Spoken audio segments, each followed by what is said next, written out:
The sun set over the parking lot where Malcolm Luther waited for his wife to finish shopping. He glanced at his watch, estimating how long she'd been inside. Suddenly, red and blue lights flashed in his rearview mirror.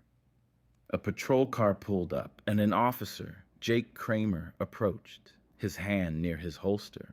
Malcolm lowered his window halfway. "Evening, officer. Is there a problem?" Jake's tone was sharp.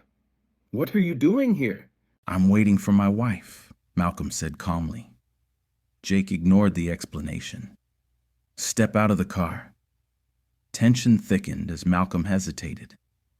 "I haven't done anything illegal," he replied. But Jake's voice rose.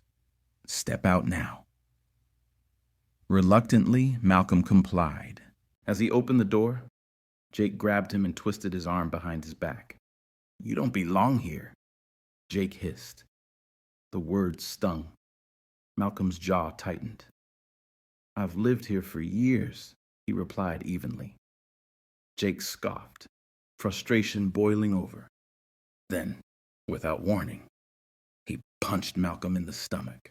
Malcolm gasped, clutching his side, and something fell from his pocket, his military ID. Jake's face paled as he read the name, Major General Malcolm Luther. The crowd that had gathered murmured in disbelief. "I didn't know," Jake stammered. Malcolm's voice was calm but firm. "You didn't ask. You assumed. Now, you'll face the consequences." Just then, Cassandra, Malcolm's wife, appeared, her sharp gaze locking on Jake. "Is there a problem, officer?" she demanded. Jake fumbled for words as Cassandra called Commissioner Daniels. Jake froze, realizing Cassandra wasn't just Malcolm's wife. She was the daughter of a senator. More officers arrived, including a senior one who demanded Jake's badge. A bystander showed video evidence of Jake's punch, further sealing his fate. Yet Malcolm surprised everyone. "I'm not pressing charges," he said. Cassandra looked at him, shocked. "He'll lose his badge. That's enough," Malcolm explained. "Let him live with his mistake." Later, Malcolm discovered Jake's hostility stemmed from a grudge. Years earlier, Malcolm had reported Jake's brother, Stephen, for reckless actions that led to his military discharge. Jake blamed Malcolm and had carried the resentment ever since. Malcolm met Jake privately.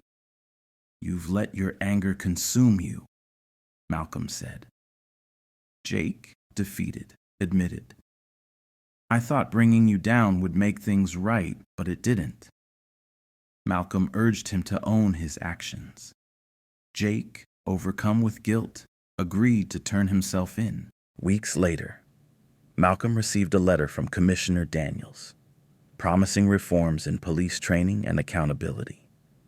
Malcolm knew change wouldn't come overnight, but this was a step forward. Hand in hand with Cassandra, Malcolm left his office, ready to move on.